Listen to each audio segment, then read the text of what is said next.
أشهد أن لا إله إلا الله وحده لا شريك له وأشهد أن محمدا عبده ورسوله أما بعد فأعوذ بالله من الشيطان الرجيم بسم الله الرحمن الرحيم الحمد لله رب العالمين الرحمن الرحيم مالك يوم الدين إياك نعبد وإياك نستعين اهدنا الصراط المستقيم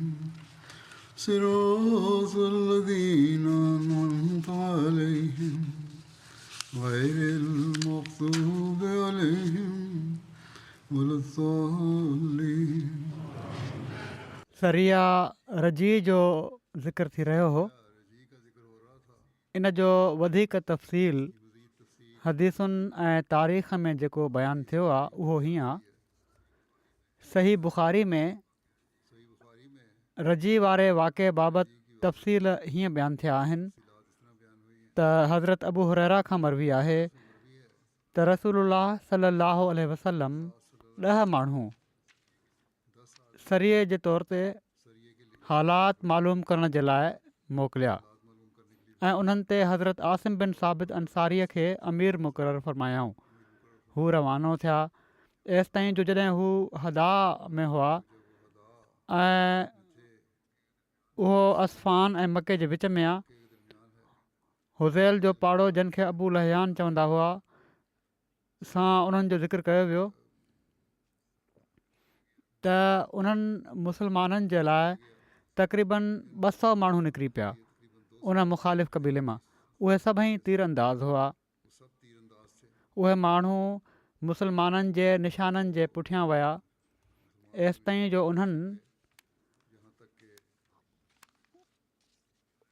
उन्हनि जूं खजूरूं खाइण जी जॻह खे ॾिसी वरितो ऐं उन्हनि मनत असहाबनि हीअ जेके खजूरूं हुयूं मदीने मां सफ़र जे समर तौरु साण खयूं हुयूं।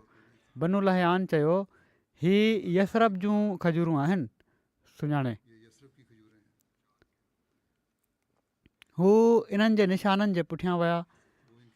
जॾहिं हज़रत आसिम ऐं उन्हनि जे साथियुनि हिननि खे ॾिठो त उन्हनि हिकिड़े दड़े ते पनाह वरिती।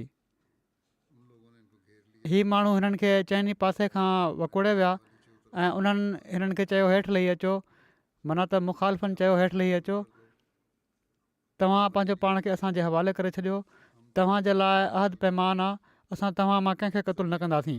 सरिया जे अमीर हज़रत आसिम बिन साबित चयो जेसि ताईं मुंहिंजो तालुक़ु आहे बख़ुदा मां हिकिड़े काफ़र जी पनाह में न लहंदुसि। पोइ पाण दुआ कयाऊं त ऐं अलाह असांजे बारे में पंहिंजे नबी सल्लल्लाहु अलैहि वसल्लम खे मुतले फ़रमाए छॾ। हिननि माण्हुनि उन्हनि ते तीर हलाया दुश्मननि। पोइ हिननि माण्हुनि ते जेके ही असहाब हुआ उन्हनि ते तीर हलायाऊं ऐं उन्हनि हज़रत आसिम खे 7 असहाबनि समेत क़तलु करे छॾियो। 3 माण्हू अहद पैमान ते उन्हनि वटि लही आया। उन्हनि में ख़ुबैब अंसारी ऐं इब्न दसना ऐं हिकिड़ा ॿिया शख़्स हुआ, उन्हनि जो नालो अब्दुल्ला बिन तारिक हो। मुख़ालिफ़नि हिननि टिनी खे क़ाबू करे वरितो। उन्हनि पंहिंजनि कमाननि जूं ॾोरियूं खोलियूं ऐं हिननि खे ॿधी छॾियऊं। इन ते 3 शख़्स चयो हीअ पहिरीं गद्दारी आहे, अलाह जो कसम मां तव्हां सां गॾु न हलंदुसि। यकीननि हिननि माण्हुनि में उसवा आहे। उनजो मतिलबु हुयो त शहीदनि में उसवा हुई। उन्हनि इन असाबी खे छिकियो ऐं उनखे मजबूर कयो इन ते त हू उन्हनि सां गॾु हलनि। उन्हनि इनकार करे छॾियो त उन्हनि उनखे शहीद करे छॾियो ऐं हू हज़रत ख़ुबैब ऐं हज़रत इब्न दसना खे साण वठी विया एसि ताईं जो उन्हनि खे मके में विकिणी छॾियऊं। हज़रत ख़ुबैब खे बनू हारिस बिन आमिर बिन नौफ़िल बिन अब्दुल मुनाफ़ ख़रीद करे वरितो ऐं हज़रत ख़ुबैब बि हुआ जन हारिस बिन आमिर खे बदर जे ॾींहुं क़तलु कयो हो। हज़रत ख़ुबैब उन्हनि वटि क़ैदी रहिया। ही बुख़ारीअ जी रिवायत आहे। तोड़े बुख़ारी जी रिवायत जे मुताबिक़ त 10 असहाबनि जी हीअ पार्टी जासूसी जे लाइ हुई ऐं लिकंदे सिकंदे ई वञनि पिया जो यसरब जी ककड़ियुनि खे सुञाणे हिकिड़ी औरत लुड़ कयो ऐं दुश्मन उन्हनि ते हमिलो करे ॾिनो। पर वधीक सीरत निगार ही बयानु कनि था त हीअ पार्टी चौधारी जे हालात जो जाइज़ो वठण जे लाइ तयारु ई हुई, अञा वई कोन हुई जो इन अचण वारे वफ़द सां गॾु हुज़ूर सल्लल्लाहु अलैहि वसल्लम इन ई पार्टीअ खे रवानो करे छॾियो। इन बारे में हज़रत मुस्लिम मऊद रज़ियल्लाहु ताला अन्हु ऐं हज़रत मिर्ज़ा बशीर अहमद साहिब बि मुख़्तलिफ़ तारीख़ुनि जे किताबनि मां जेको अख़ज़ कयो आहे उहो इहे ई बयानु फ़रमायो अथनि त पार्टी सां गॾु विया हुआ, उन्हनि माण्हुनि सां गॾु विया हुआ। तंहिं करे बुख़ारी या जन सीरत जे किताबनि में हिननि जे लिकी सफ़र करण जो ज़िक्र आहे। उहो रावियुनि जो सहफ़ मालूम थिए थो, छो त हाणे हिन पार्टी खे लिकण जी ज़रूरत न हुई ऐं पर हाणे त हीअ अज़ल ऐं कारा जे माण्हुनि सां गॾु वञी रहिया हुआ। हा, ही ज़रूरु अंदाज़ो लॻाए सघिजे थो त जॾहिं ही असफ़ान ऐं मके जे विच में पहुता आहिनि त अज़ल ऐं कारा जे माण्हुनि जेके दरअसल हिकिड़ी साज़िश हेठि हिननि माण्हुनि खे वठी आया हुआ, हिते पहुची उन्हनि बदअहदी कंदे ऐं पहिरियां खां तयशुदा मनसूबे हेठि बनू लहयान खे इतलाउ करे छॾियो हूंदो ऐं हू 200 हमलियावरनि सां गॾु उते पहुची विया। वल्लाहु आलम। बहरहाल बनू लहयान जा 200 माण्हू जिन में 100 माहिर तीर अंदाज़ हुआ, उहे हमलियावर थिया ऐं उन्हनि असाबनि जो घेरा करे वरितो। जॾहिं लश्कर जे अमीर हज़रत आसिम ऐं उन्हनि जे साथियुनि खे हिननि माण्हुनि जे बारे में इल्मु थियो त उहे माण्हू हिकिड़े फद नाले जबल ते चढ़ी विया। हिकिड़ी रिवायत में इन जो नालो करदत बयानु थियो आहे। मुशरिकनि असाबनि जो घेरा करे वरितो ऐं चवणु लॻा त जेकॾहिं तव्हां असां ॾांहुं हेठि लही अचो त असां तव्हां सां अहद पैमान कयूं था त असां कंहिंखे बि तव्हां मां क़तलु न कंदासीं। अलाह जो कसम, यकीननि असां तव्हांखे क़तलु करण जो इरादो नथा रखूं, बसि असांजो सिर्फ़ु हीउ इरादो आहे त मके वारनि खां तव्हांजे करे कुझु हासिलु कयूं। इन ते हज़रत आसिम चयो त ख़ुदा जो कसम, मां कंहिं काफ़र जी पनाह वठण जे लाइ न लहंदुसि। मां बास बासे रखी आहे त सॼी ज़िंदगी कंहिं मुशरिक जी पनाह क़बूलु न कंदुसि। उन्हनि जे ॿियनि साथियुनि जो बि जवाबु इहो ई हुयो त असां हरगिज़ मुशरिक जो अहद पैमान क़बूलु न कंदासीं। इन मौक़े ते हज़रत आसिम अलाह ताला खां दुआ कई, अल्लाह मख़बिर अन्ना नबीयक, ऐं ख़ुदा तूं पंहिंजे नबी खे असांजे हालात खां बाख़बर करे छॾ। बहरहाल पोइ लड़ाई बाक़ाइदा शुरू थी वई ॿिन्ही जी। लश्कर जा अमीर हज़रत आसिम पंहिंजी जवान मर्दी ऐं बहादुरी जा जौहर ॾेखारे रहिया हुआ ऐं साण साण ही शेर पढ़ी रहिया हुआ जंहिंजो तर्जुमो हीअ आहे त मां छाजे करे हथियार फिटो कयां, हालांकि मां बहादुर ऐं माहिर तीरंदाज़ आहियां ऐं मुंहिंजी कमान में मज़बूत ॾोर लॻल आहे। इन कमान जे पहलू मां थुल्हा डिघा तेज़धार तीर तेज़ी सां निकिरनि था। मौत बरहक आहे ऐं ज़िंदगीअ जी का हक़ीक़त न आहे। अलाह ताला जेको कुझु मुक़दरु करे छॾियो आहे उहो माण्हू ते नाज़िल थी करे रहंदो। इंसान खे अलाह ॾांहुं मोटी वञिणो आहे। जेकॾहिं मां तव्हां सां न विढ़ां त मुंहिंजी माउ मूंखे गुम थियल ॾिसे। हीअ इन्हनि शहरनि जो तर्जुमो आहे। सभई असाब सगोरा वॾी बहादुरी ऐं दिलेरीअ सां दुश्मन जे साम्हूं ॼमी बीठा उन्हनि जो मुक़ाबिलो कंदा रहिया। हज़रत आसिम दुश्मननि ते तीर वसाइण लॻा एसि ताईं जो समूरा तीर ख़तमु थी विया। पोइ नेज़ो हथ में करे मुक़ाबिलो कंदा रहिया। नेज़ो बि भॼी पियो ऐं सिर्फ़ु तलवार बाक़ी वञी बची। जॾहिं उन्हनि खे पंहिंजी शहादत जो यकीन थी वियो त पंहिंजी ओघड़ जे बारे में ख़तरो थी पियुनि, छो त दुश्मन जंहिंखे शहीद कनि पिया उन जे लाश खे लताड़ियुनि पिया ऐं उघाड़ो पिया करे छॾनि। उन वक़्तु उन्हनि पंहिंजे ख़ुदा खां हीअं इल्तिजा कई, अल्लाहुम्मा हमायतो दीनक अव्वल नहारी फ़हमिली लहमी आख़िर, त ए अल्लाह, मां ॾींहं जे शुरू खां तुंहिंजे दीन जी हिफ़ाज़त कई आहे ऐं हाणे ॾींहं जे आख़िर में मुंहिंजे जिस्म जी हिफ़ाज़त तूं फ़रमाइजांइ। हीअ दुआ करे वरी लड़ाई में मशग़ूल थी विया।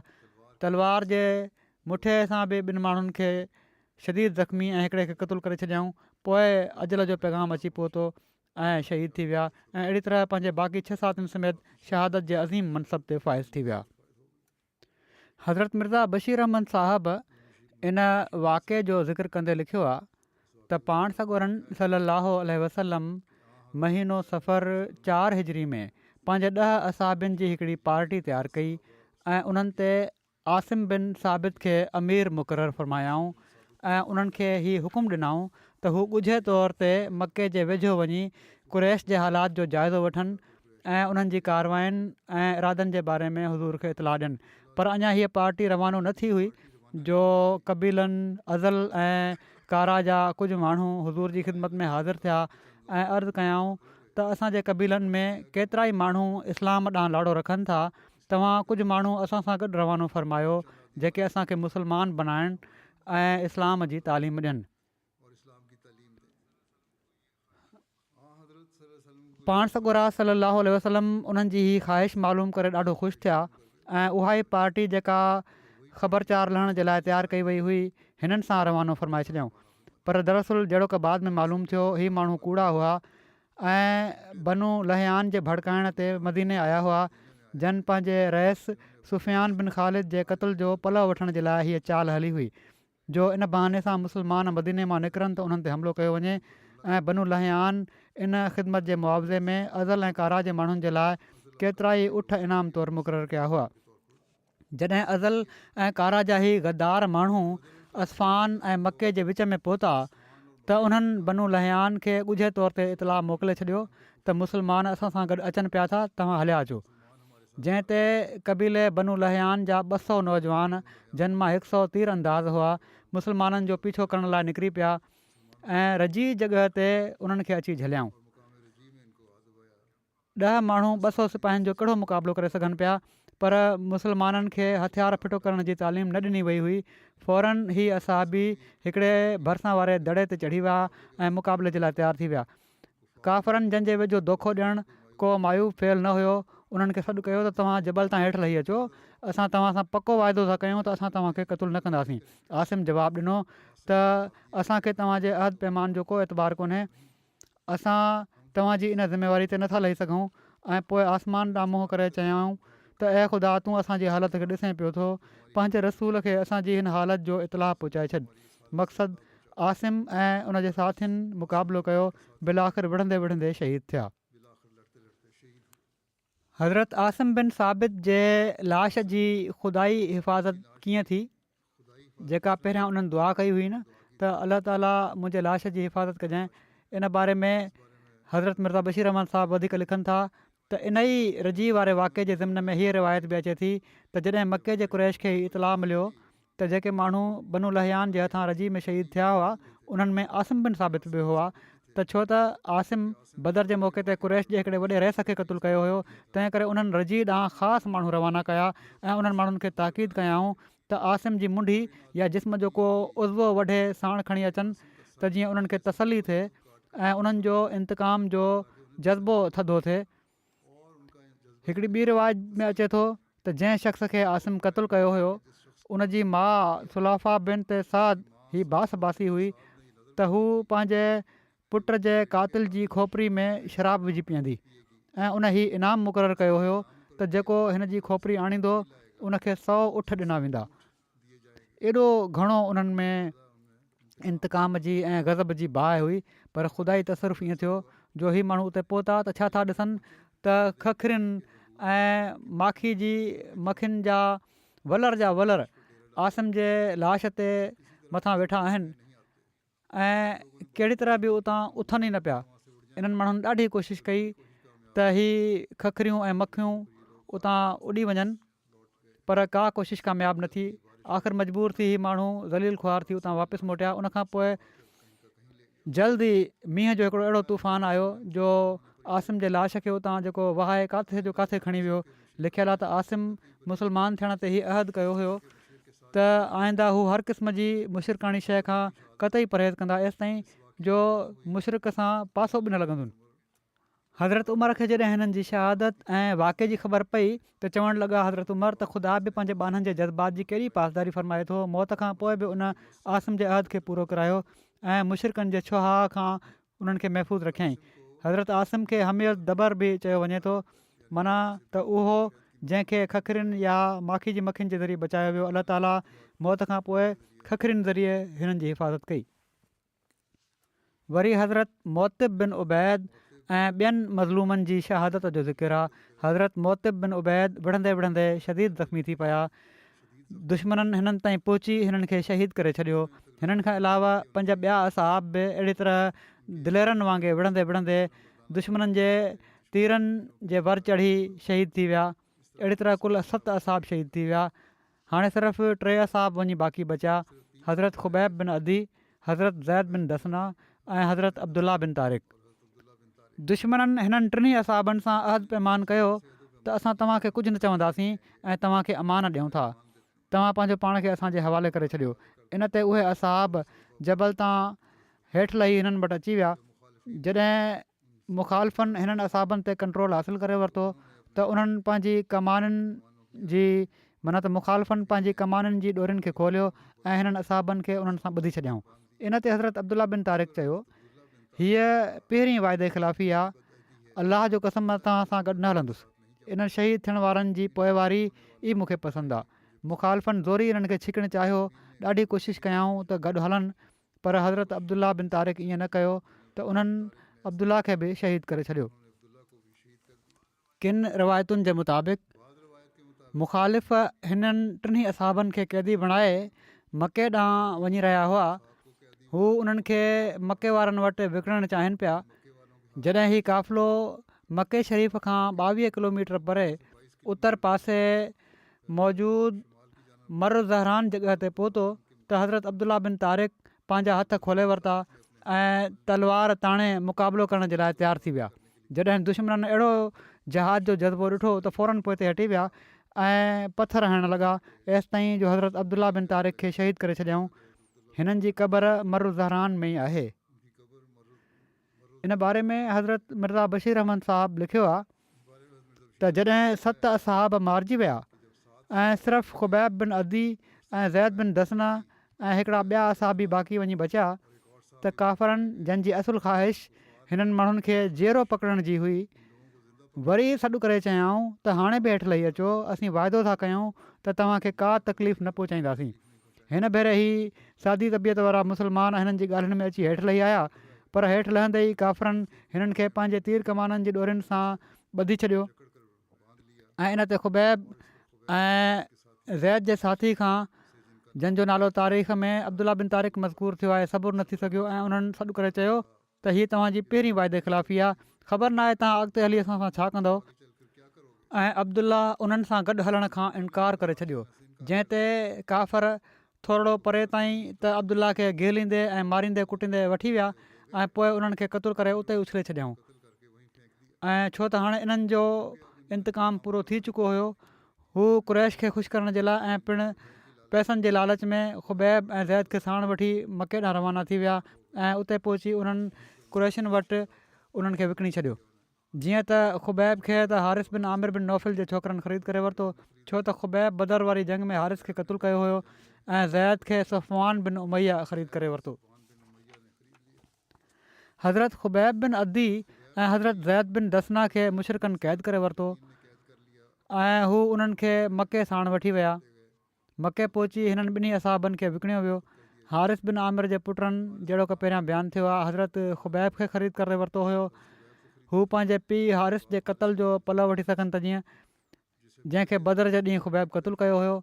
इब्न इसहाक़ जे मुताबिक़ हुजैर बिन अबू एहाब तमीमी हज़रत ख़ुबैब खे ख़रीद कयो हुयो, जेको हारिस जी औलाद जो ख़लीफ़ो हुयो। इन खां हारिस जे पुटु उक़बा हज़रत ख़ुबैब खे ख़रीद कयो हुयो त जीअं पंहिंजे पीउ जे क़तल जो पलो वठी सघे। हीअ बि चयो वियो आहे त उक़बा बिन हारिस हज़रत ख़ुबैब खे बनु नजार खां ख़रीद कयो हुयो। हीअ बि चयो वियो आहे त अबू एहाब, इकरमा बिन अबू जहल, अखनस बिन शुरैक, उबैदा बिन हकीम, उमैया बिन अबू उतबा हज़रमी जे पुटनि ऐं सफ़वान बिन उमैया रलिजी हज़रत ख़ुबैब खे ख़रीद कयो हुयो। हीअ सभई उहे माण्हू हुआ जंहिंजा वॾड़ा ग़ज़वा बदर में क़तलु कया विया हुआ। उन्हनि सभिनी हज़रत ख़ुबैब खे ख़रीद करे उक़बा बिन हारिस खे ॾेई छॾियो हुयो, जंहिं उन्हनि खे पंहिंजे घर में क़ैद करे वरितो। इब्न हिशाम चवनि था त उन्हनि हिननि 2 माना त हज़रत ख़ुबैब ऐं हज़रत ज़ैद बिन दसना खे हुज़ैल जे उन्हनि क़ैदियुनि जे बदिले में विकिणियो जेके मके में हुआ। हिकिड़ी रिवायत में आहे त ज़ैद खे सोन जे हिकिड़े मिसकाल जे बदिले में विकिणियो वियो। हिकिड़े कौल जे मुताबिक़ 50 उठनि जे बदिले में उन्हनि खे विकिणियो वियो ऐं हज़रत ख़ुबैब खे बि 50 उठनि जे बदिले में विकिणियो वियो। किन रिवायतुनि जे मुताबिक़ हज़रत ख़ुबैब खे 100 उठनि जे बदिले में ऐं हिकिड़ी रिवायत जे मुताबिक़ उन्हनि खे 80 मिसकाल सोन जे एविज़ विकिणियो वियो। चयो वञे थो त इन्हनि मां कुझु माण्हू कुरैश जा शरीक थिया ऐं उहे हिननि ॿिन्ही माना हज़रत ख़ुबैब ऐं ज़ैद बिन दसना खे वठी हुरमत वारे महीने ज़ुल्क़ादा में दाख़िल थिया ऐं उन्हनि खे क़ैद में रखियाऊं। एसि ताईं जो हुरमत वारा महीना गुज़री विया। ही गुज़िरियल ख़ुतबे में मां हुरमत वारे महीननि जे बारे में बहस करे चुको आहियां तफ़सील सां। इब्न इसहाक़ ऐं इब्न साद बयानु कनि था त हज़रत ज़ैद खे सफ़वान बिन उमैया ख़रीद कयो हुयो त जीअं पंहिंजे पीउ उमैया बिन ख़ल्फ़ जे बदिले क़तलु करे। सफ़वान बाद में मुस्लमान थी वियो हुयो। उन हिननि खे बनु जमा जे माण्हुनि वटि क़ैद करे रखियो हुयो ऐं हीअ बि चयो वञे थो त पंहिंजे ग़ुलाम नस्तास वटि रखियो। सो जॾहिं हुरमत वारा महीना ख़तमु थी विया सफ़वान पंहिंजे ग़ुलाम नस्तास खे तनीम ॾांहुं मोकिलियो। तनीम मके खां मदीने ऐं शाम पासे 3 या 4 मील परे हिकिड़ी जॻह। बहरहाल हिननि खे हरम मां कढियो वियो त जीअं हिननि खे क़तलु कनि ऐं कुरैश जी हिकिड़ी जमात बि गॾु थी वई। उन्हनि में अबू सुफ़ियान बिन हर्ब बि हो। जेॾी महिल उन्हनि खे क़तलु करण जे लाइ आंदो वियो अबू सुफ़ियान हिननि खे चयो ऐं ज़ैद मां तोखे अलाह जो कसम थो ॾियां छा तूं हीउ पसंदि करें थो त तुंहिंजे हंधि हिन वक़्तु असां वटि मोहम्मद हुजनि ऐं असां उन्हनि खे क़तलु कयूं ऐं तूं पंहिंजे ॿार बचनि में रहीं। हज़रत ज़ैद चयो अलाह जो कसम मूंखे एतिरो बि पसंदि न आहे त मोहम्मद सल्लल्लाहु अलैहि वसल्लम हिन वक़्तु जंहिं घर में आहिनि उते उन्हनि खे कंडो बि लॻे जेको उन्हनि खे तकलीफ़ ॾिए ऐं मां पंहिंजे घर वारनि में रहां। इन ते अबू सुफ़ियान चयो मां माण्हुनि मां कंहिंखे नाहे ॾिठो जो हू कंहिंसां अहिड़ी मोहबत कंदो हुजे जीअं मोहम्मद सल्लल्लाहु अलैहि वसल्लम जा असहाब मोहम्मद सल्लल्लाहु अलैहि वसल्लम सां मोहबत कनि था। पोइ हज़रत ज़ैद खे मिस्तास क़तलु करे छॾियो हिकिड़ी रिवायत जे मुताबिक़। इन सां गॾु कुरैश जे कुझु ॿियनि माण्हुनि रलिजी हिननि खे तीर हणणु शुरू कया एसि ताईं जो हू शहीद थी विया। बाद में हीअ मिस्तास जेको क़ातिल आहे उहो बि मुस्लमान थी वियो हो। इब्न उक़बा ॻाल्हि कई आहे त ज़ैद ऐं ख़ुबैब ॿिन्ही खे हिकु ई ॾींहुं शहीद कयो वियो हुयो। जहिड़े ॾींहुं ॿिन्ही खे शहीद कयो वियो रसूलुल्लाह सल्लल्लाहु अलैहि वसल्लम खे ॿुधो वियो पाण फरमाए रहिया हुआ त वालेकुम अस्सलाम ऐं तव्हां ॿिन्ही ते बि सलामती हुजे। हज़रत मिर्ज़ा बशीर अहमद साहब हिन वाक़े खे बयानु कयो आहे। चवनि था त सफ़वान बिन उमैया पंहिंजे क़ैदी ज़ैद बिन दसना खे साण वठी हरम खां ॿाहिरि वियो। कुरैश जे रइसनि जो हिकिड़ो मेड़ बि साण हुयो। ॿाहिरि पहुची सफ़वान पंहिंजे ग़ुलाम निस्तास खे हुकुम ॾिनो त ज़ैद खे क़तलु करे छॾ। निस्तास अॻिते वधी तलवार खईं। उन वक़्तु अबू सुफ़ियान बिन हर्ब मके जे रइस जेको तमाशाइनि में मौजूदु हुयो अॻिते वधी ज़ैद खे चयो सही ॿुधाए छा तुंहिंजी दिलि हीअ नथी चाहे त हिन वक़्तु तुंहिंजे हंधि असांजे हथनि में मोहम्मद सल्लल्लाहु अलैहि वसल्लम हुजे हा जंहिंखे असां क़तलु कयूं हा ऐं तूं बची वञी हा ऐं पंहिंजे ॿार बचनि में ख़ुशीअ जा ॾींहं गुज़ारी हा। ज़ैद जी अखियुनि में रतु लही आयो ऐं कावड़ में चयईं अबू सुफ़ियान तूं हीउ छा थो चईं? ख़ुदा जो कसम मां त हीअ बि पसंदि नथो कयां त मुंहिंजे बचण जे बदिले में रसूलुल्लाह सल्लल्लाहु अलैहि वसल्लम जे पेरनि में हिकिड़ो कंडो ताईं बि लॻे। अबू सुफ़ियान बेइख़्तियार थी चयो वल्लाह मां कंहिं शख़्स सां अहिड़ी मोहबत कंदे नाहे ॾिठो जहिड़ी जो असहाब मोहम्मद खे मोहम्मद सल्लल्लाहु अलैहि वसल्लम सां आहे। उनखां पोइ नस्तास ज़ैद खे शहीद करे छॾियो। इन क़तल जे वाक़े जे बारे में हज़रत मुस्लिम लिखनि था त हिन तमाशे खे ॾिसण वारनि में अबू सुफ़ियान मके जो रइस बि हुयो। हू ज़ैद ॾांहुं मुतवजो थियो ऐं पुछा कयईं त छा तूं पसंदि नथो करीं त मोहम्मद तुंहिंजी जॻह ते हुजे ऐं तूं पंहिंजे घर में आराम सां वेठो हुजीं? ज़ैद तमामु कावड़ में जवाबु ॾिनो त अबू सुफ़ियान तूं छा थो चईं? ख़ुदा जो कसम मुंहिंजे लाइ मरणु इन खां बहितरु आहे जो पाण सॻोरन सल्लल्लाहु अलैहि वसल्लम जे पेर में मदीने जी घिटियुनि में हिकिड़ो कंडो बि लॻी वञे। इन फिदाइत जे करे अबू सुफ़ियान मुतासिर थिए बिना न रही सघियो ऐं उन हैरत सां ज़ैद ॾांहुं ॾिठो ऐं फ़ौरन ई चपनि में चयईं त ख़ुदा शाहिद आहे त जहिड़ी तरह मोहम्मद जा साथी मोहम्मद सां मोहबत कनि था मूं नाहे ॾिठो त को ॿियो शख़्स कंहिंसां अहिड़ी मोहबत कंदो हुजे। हिकिड़ो सीरत निगार हज़रत ख़ुबैब जी शहादत जो ज़िक्र कंदे लिखे थो त हज़रत ख़ुबैब हुजैर बिन इजाब जे कब्ज़े में हुआ ऐं हारिस बिन नौफ़िल जे पुटनि जे घरनि में रहनि पिया। उन्हनि हज़रत ख़ुबैब सां जारहाणो वर्ताउ कयो। इन नामुनासिब रवैये खे ॾिसी हज़रत ख़ुबैब चयो, का मुअज़िज़ क़ौम पंहिंजे क़ैदी सां अहिड़े क़िस्म जो रवैयो नाहे रखंदी। बहरहाल काफ़रनि जी दिलि ते इन जो ॾाढो असरु थियो। इन खां पोइ उन्हनि हिन सां सुठो वर्ताउ करणु शुरू करे ॾिनो। इब्न शहाब चवंदा हुआ त उबैदुल्ला बिन अयाज़ मूंखे ॿुधायो त हारिस जी धीउ उन्हनि खे ॿुधायो त जॾहिं उन्हनि इतफ़ाक़ करे वरितो, काफ़रनि इतफ़ाक़ करे वरितो त हिननि खे मारे विझनि, त ख़ुबैब उन खां पाकी घुरी त उनखे ज़रूरत आहे इस्तेमालु करण लाइ। जीअं त उन्हनि खे पाकी ॾेई छॾी। हारिस जी धीउ चए थी त उन वक़्तु मुंहिंजी बेख़बरी जी हालति में मुंहिंजो हिकिड़ो ॿारु ख़ुबैब वटि आयो ऐं उन्हनि खे पाण वटि विहारे छॾियो। मां ख़ुबैब खे ॾिठो त ॿारु उन्हनि जे सथर ते वेठो आहे ऐं पाकी उन जे हथ में आहे। मां हीउ ॾिसी एॾो घबराए वियुसि जो ख़ुबैब घबराहट खे मुंहिंजे चहिरे मां सुञाणे वरितो ऐं चयाईं, तूं डिॼे थी त मां हिन खे मारे विझंदुसि। मां त अहिड़ो न आहियां जो हीअ कयां। मुस्लमान वाइदे जी पाबंदी कंदा आहिनि ऐं ज़ुल्म नाहिनि कंदा। हारिस जी धीउ चवंदी हुई त बख़ुदा मां कॾहिं बि अहिड़ो क़ैदी न ॾिठो जेको ख़ुबैब खां बहितरु हुजे। ऐं पोइ चवणु लॻी त अलाह जो कसम, मां उन्हनि खे हिकिड़े ॾींहुं ॾिठो त अंगूरनि जो छुॻो उन्हनि जे हथ में आहे ऐं हू उन मां खाइनि पिया था ऐं हू ज़ंजीरनि में ॿधल हुआ ऐं उन्हनि ॾींहंनि में मके में को मेवो बि कोन हुयो। चवनि पियूं त हीउ अलाह तरफ़ां रिज़्क़ हुयो जेको उन ख़ुबैब खे ॾिनो। जॾहिं कुरैश उन्हनि खे हरम खां ॿाहिरि वठी विया त अहिड़े हंधि क़तलु कनि जेको हरम नाहे, त ख़ुबैब उन्हनि खे चयो त मूंखे इजाज़त ॾियो त मां ॿ रकतूं निमाज़ पढ़ी वठां। उन्हनि हिननि खे इजाज़त ॾेई छॾी। हिननि ॿ रकतूं पढ़ियूं ऐं चवणु लॻा, जेकॾहिं तव्हां हीउ सम्झो हा त मां हिन वक़्तु जहिड़ी हालति में निमाज़ में आहियां, घबराहट जो नतीजो आहे, त मां ज़रूरु हीअ निमाज़ डिघी पढ़ां। पोइ उन्हनि पंहिंजे ख़ुदा खां दुआ कंदे चयो त ए अलाह,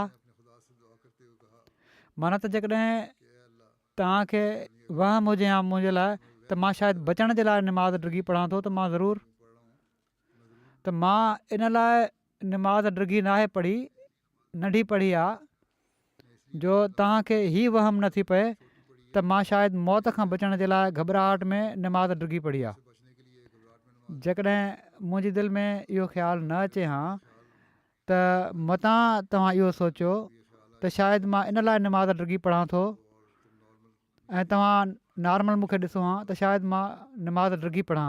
बहरहाल पोइ उन्हनि पंहिंजे ख़ुदा खां दुआ घुरी ऐं हीअ चयाईं त ए अलाह, हिननि खे हिकु हिकु करे हलाक करे छॾ, माना त दुश्मननि जे ख़िलाफ़ु दुआ कयूं।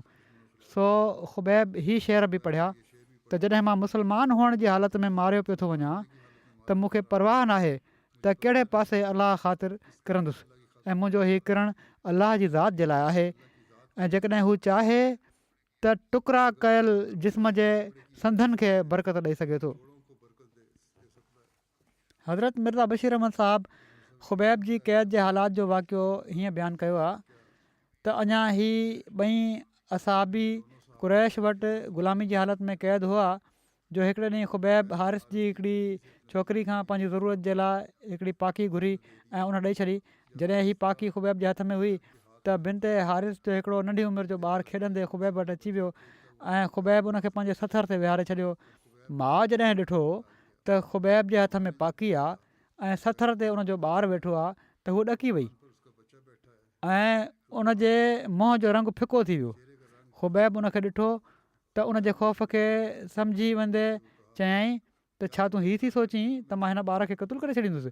ईअं न सोच, मां इनशा ईअं न कंदुसि। माउ जो कुमायल चहिरो ख़ुबैब जे हिननि लफ़्ज़नि जे करे सरहो थी वियो। हीअ औरत ख़ुबैब जे आला अख़लाक मां एॾो मुतासिर हुई जो बाद में हमेशह चवंदी हुई त मां ख़ुबैब जहिड़ो भलो क़ैदी बि को बि नाहे ॾिठो। हू हीअ बि चवंदी हुई त मां हिकु दफ़ो ख़ुबैब जे हथ में अंगूरनि जो हिकिड़ो छुॻो ॾिठो हुयो जंहिं मां हू अंगूर जा दाणा भञी खाए पियो हालांकि उन्हनि ॾींहंनि में मके में अंगूरनि जो नालो निशान न हुयो ऐं ख़ुबैब लोहे ज़ंजीरनि में ॿधलु हुयो। हू चए पई त मां सम्झां थी त हीउ ख़ुदा ई रिज़्क़ हुयो जेको ख़ुबैब वटि ईंदो हुयो।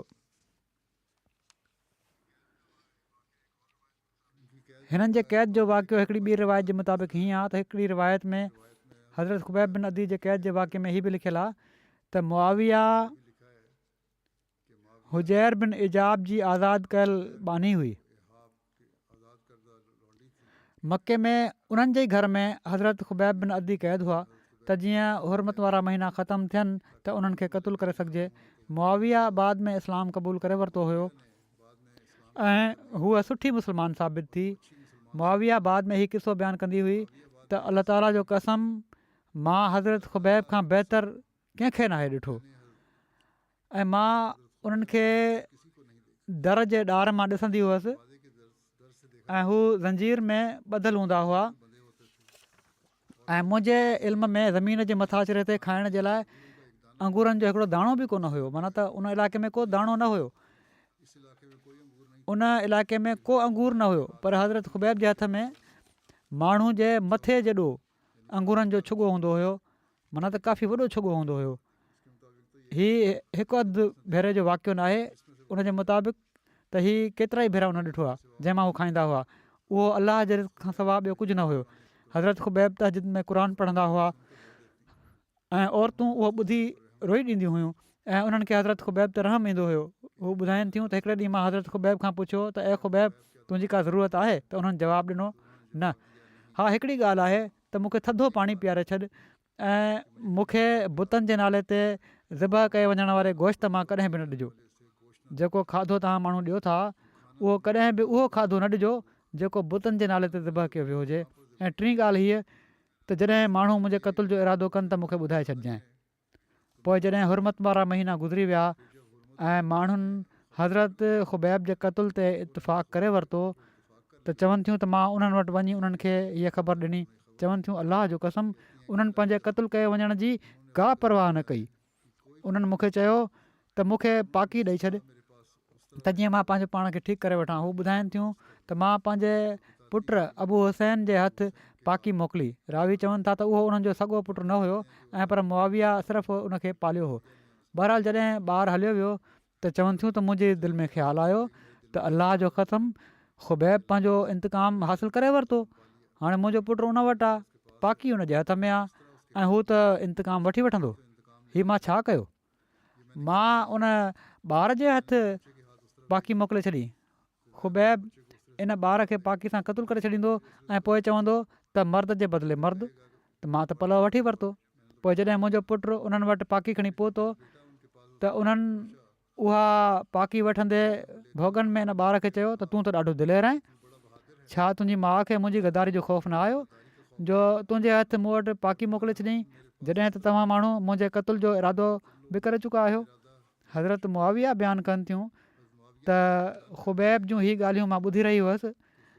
मूं चयो ए ख़ुबैब मां अलाह जी अमान जे करे तोखां बेड रपी रहियसि ऐं मां तुंहिंजे महबूब ते भरोसो करे हिन ॿार जे हथु तो वटि पाकी मोकिले छॾी आहे।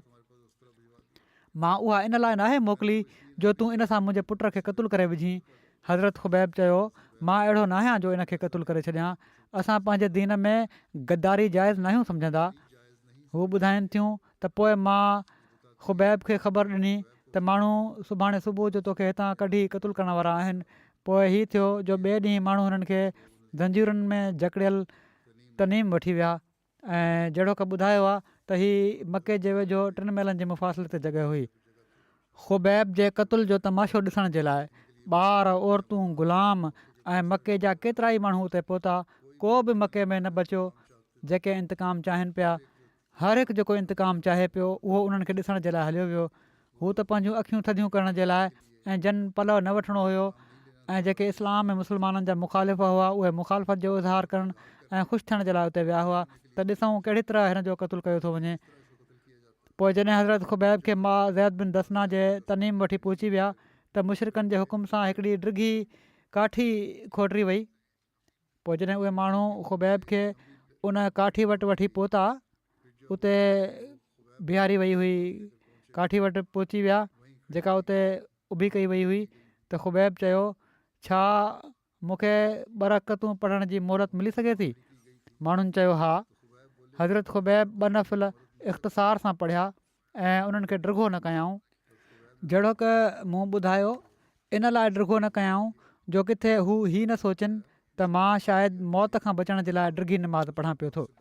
इब्न सअद जे हवाले सां जेका रिवायत हाणे बयानु थी आहे, उन जे मुताबिक़ मुआविया जेके हुयूं, हुजैर बिन अबू एहाब जूं आज़ादु कयल बानियूं हुयूं, जंहिंजे घर में हज़रत ख़ुबैब खे क़ैद कयो वियो हुयो। अलामा इब्न अब्दुल बर जे मुताबिक़ हज़रत ख़ुबैब उक़बा जे घर में क़ैद हुआ ऐं उक़बा जी घरवारी उन्हनि खे ख़ुराक मुहैया कंदी हुई ऐं मानी टाइम खोले छॾींदी हुई। बहरहाल ही हिननि माण्हुनि जूं क़ुर्बानियूं हुयूं ऐं मौत खां बेख़ौफ़ी हुई। इस्लाम ख़ातिर सिर ॾियण जे लाइ हर वक़्तु तयारु रहण वारा हुआ ही असहाब। हिन ई सरिया जो ज़िक्र कुझु अञा वधीक आहे जेको इनशा अल्लाह आईंदा बयानु कंदुसि।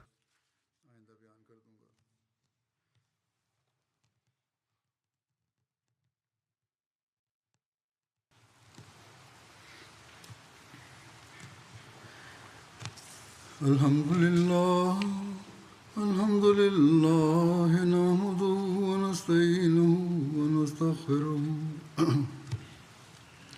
wa nu'minu bihi wa natawakkalu alayhi wa na'udhu billahi min shururi anfusina wa min sayyiati a'malina.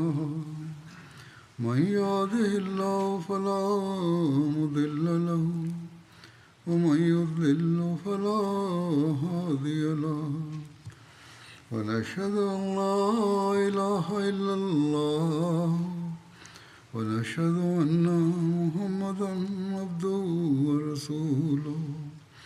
عباد الله رحمكم الله، إن الله يأمر بالعدل والإحسان وإيتاء ذي القربى وينهى عن الفحشاء والمنكر والبغي يعظكم لعلكم تذكرون. اذكروا الله يذكركم وادعوه يستجب لكم ولذكر الله أكبر.